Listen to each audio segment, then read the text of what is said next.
What if I told you there was a Chevrolet engine so powerful, so radical, that it was quietly buried before it could dominate the track? An engine whispered about in garages, rumored to be banned by NASCAR, and so feared that Chevy itself, allegedly, downplayed its capabilities. This isn't just another muscle car myth. This is the story of the 396 Porcupine, a monstrous V8 with mysterious origins, forbidden potential, and a legacy shrouded in secrecy.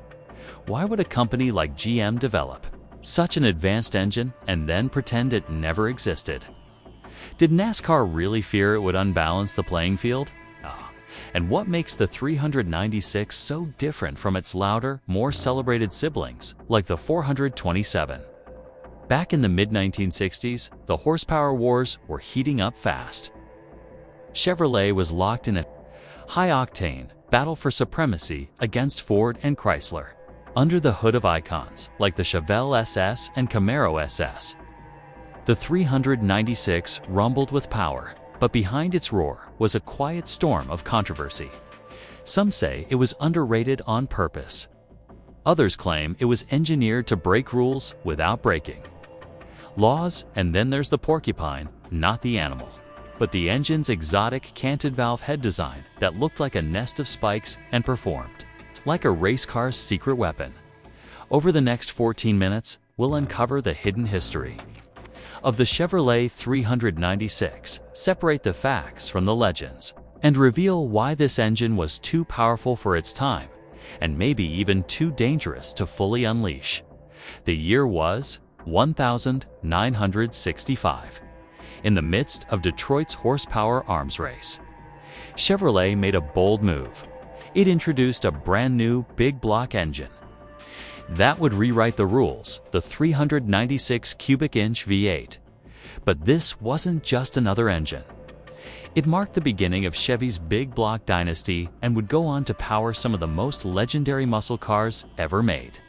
The 396 debuted in 3 variants: the mild-mannered L35, the mid-range L37, and the untamed L78. The L35 delivered a respectable 325 horsepower, ideal for full-size sedans like the Impala and Bel Air. The L37, with 375 horsepower, powered the Chevelle SSC16, a limited edition beast with just 201 cars produced. But it was the L78 that really turned heads. 425 horsepower from the factory, a solid lifter cam, 11-to-1 compression, and a Holley 4-barrel carburetor. On paper, the L78 was a street-legal monster. In reality, it was something more, a symbol of rebellion against GM's own rules at the time. General Motors had imposed a 400 cubic inch limit on engines for intermediate cars. The 396 pushed right up against that boundary. And though its specs screamed race engine, Chevy kept insisting it was just another production motor. Insiders whispered that its true output exceeded the factory rating, making it one of the most underrated performance engines of its era. The 396 didn't just show up in showroom brochures, it exploded onto the streets. Camaro SS, Chevelle SS 396, Corvette Stingray, all roaring with big block fury. It was raw, it was loud, and it demanded respect at every stoplight. But even as it dominated drag strips and street races, something felt off. This engine wasn't just about performance. It felt like a piece of forbidden tech, one that had slipped through corporate filters, unleashed before someone realized what had happened. And while enthusiasts were falling in love with it, others were asking, why would Chevrolet put this much power into an engine, only to keep it so quiet? To understand why the 396 was so feared and so admired, you have to look under the valve covers, because that's where the real secret was hiding. The engine's head design was unlike anything most gearheads had seen before. Engineers called it canted valve, but hot rodders had a better name: porcupine head. Why?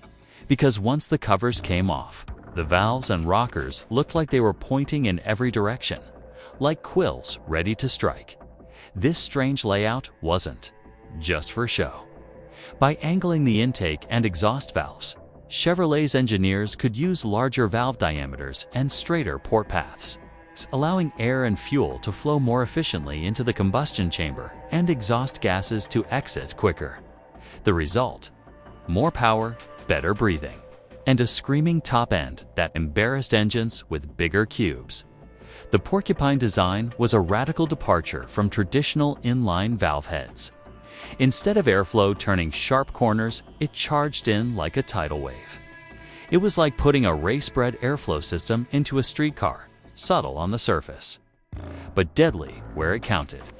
But here's the twist: this wasn't entirely new tech. The Porcupine concept had been tested earlier in Chevrolet's ultra-secret 427 mystery motor in 1963, an experimental engine built for NASCAR that never officially made it to production. When NASCAR caught wind of it, the panic was real. They tightened the rules. GM backed away. But the engineering? That wasn't lost. It was repurposed. And that's the real story. The 396 wasn't just a standalone marvel. It was part of a longer narrative of underground innovation. The Porcupine head was a descendant of the mystery motor's outlawed DNA, reborn for the street, but still packed with race day firepower. It made the 396 more than just another V8. It made it a wolf in chrome-covered sheep's clothing, a sleeper with a secret pedigree. And to those who knew what they were looking at, it was clear this wasn't a mistake. Chevy had unleashed a shadow weapon, hiding in plain sight under the hood of everyday muscle cars. In the world of racing, power alone doesn't win championships, politics does. And in the early 1960s, Chevrolet was at the center of one of motorsport's most controversial decisions. General Motors' self-imposed ban on factory-backed racing in 1963. GM, under pressure from government regulators and internal corporate strategy, announced that it would officially withdraw from all forms of organized racing. Publicly, it was about promoting safety and social responsibility. Privately, it was about avoiding antitrust investigations and maintaining the company's clean public image. This decision had massive implications.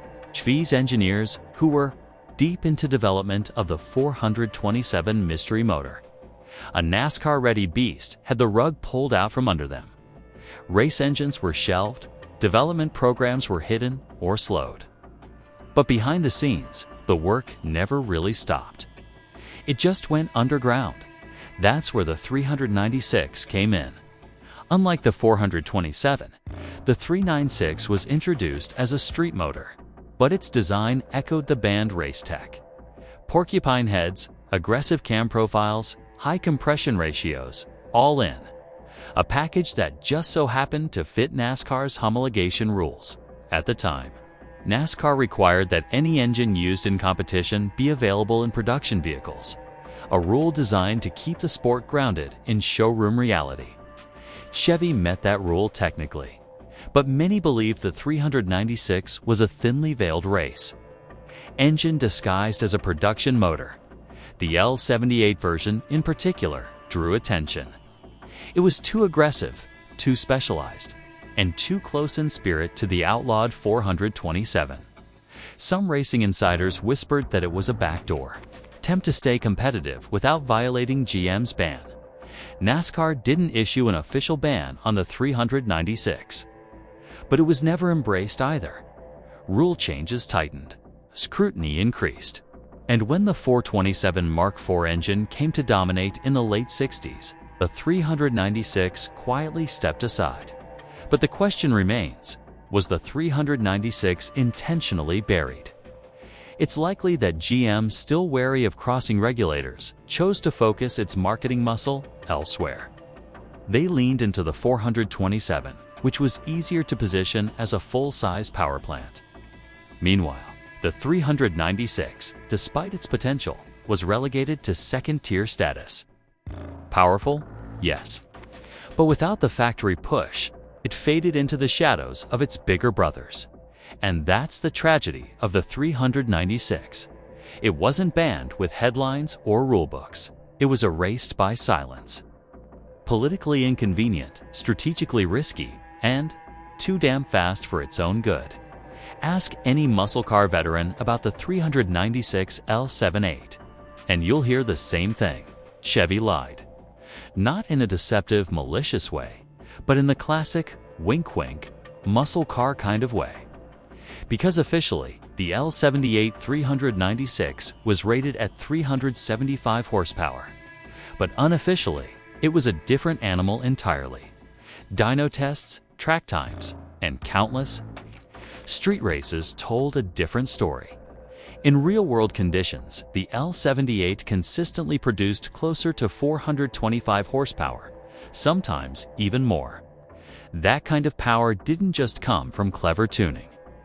It came from a combination of race-spec components: solid lifter camshaft, rectangular port heads, 11-to-1 compression, high-flow Holley, 4-barrel carburetor.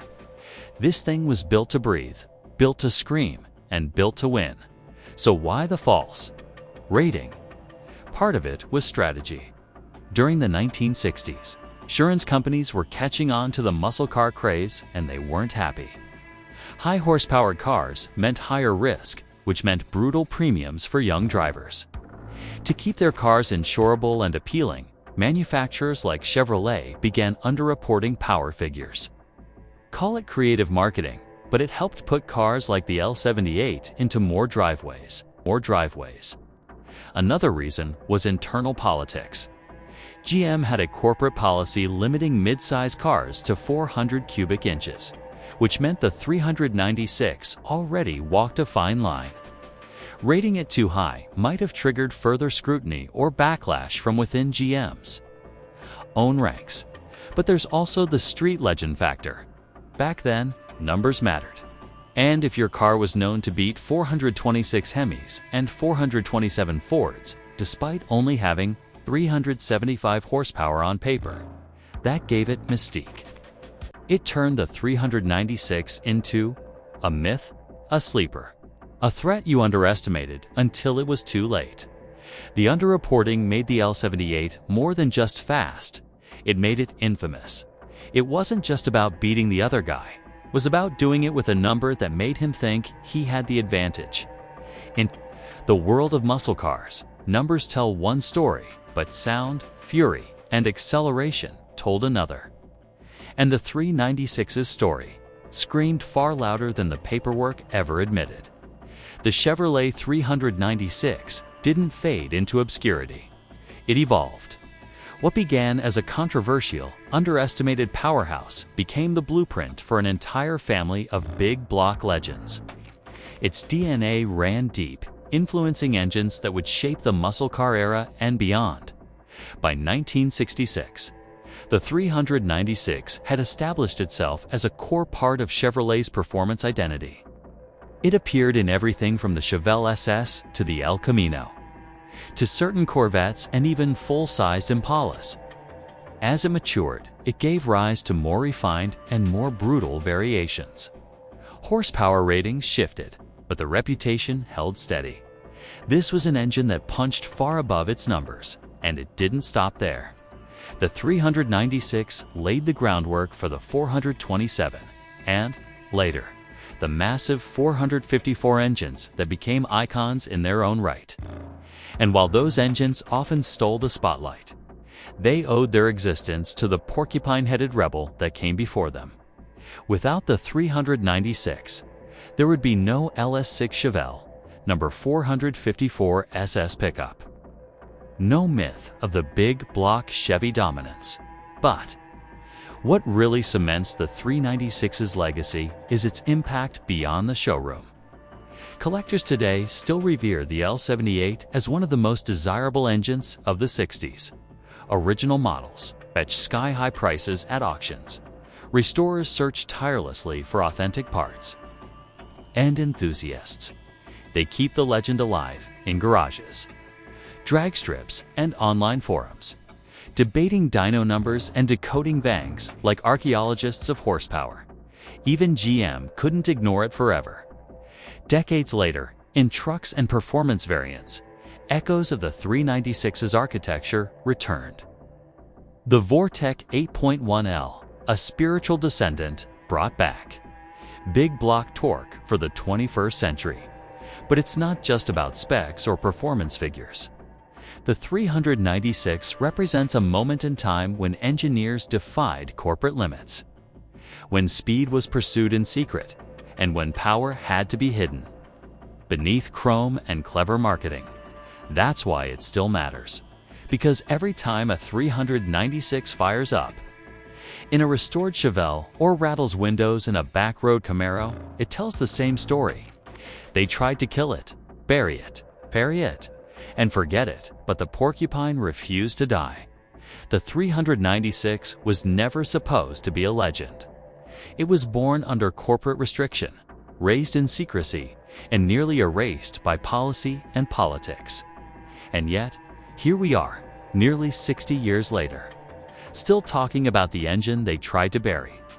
It didn't win championships on paper. It didn't headline marketing brochures, but in garages, on drag strips, and deep inside the hearts of Chevy fans, the 396 roared louder than anyone expected. Its story isn't just about horsepower. It's about rebellion. It's about engineers pushing limits, sneaking race tech into street machines, and proving that true performance can't be silenced. We've seen how the Porcupine head design changed the airflow game, how the L78 may have delivered more power than it ever claimed, and how the 396 laid the foundation for a dynasty of big blocks that still echo through American muscle car culture. But the 396's story is also a cautionary tale. It reminds us that greatness isn't always celebrated in its time. Sometimes it's misunderstood, hidden, forgotten, until someone digs it up, fires it up, and lets it scream. So the next time you see 396 on a fender badge, know that you're looking at more than a number. You're seeing the ghost of GM's forbidden firepower. A motor that wasn't just built, it was almost buried alive. And yet, it survived. And here's the twist. The 396's origins lie tangled with another piece of Chevrolet lore, the 427 Mystery Motor, a prototype so advanced, so feared, that NASCAR and GM both pulled it before the public could even wrap their heads around it. What happened to the Mystery Motor? Where did it go? And how did it influence everything that followed? In the next episode, we crack open Chevy's deepest archive to reveal the engine that started the conspiracy, the 427 that never officially existed. Until then, keep your RPMs high, your cams lumpy, and your valve covers clean. Smash that like button, hit subscribe, and if you're running a big block, let us know what's under your hood. This is Paul from Rare Car Stories. See you in the next one.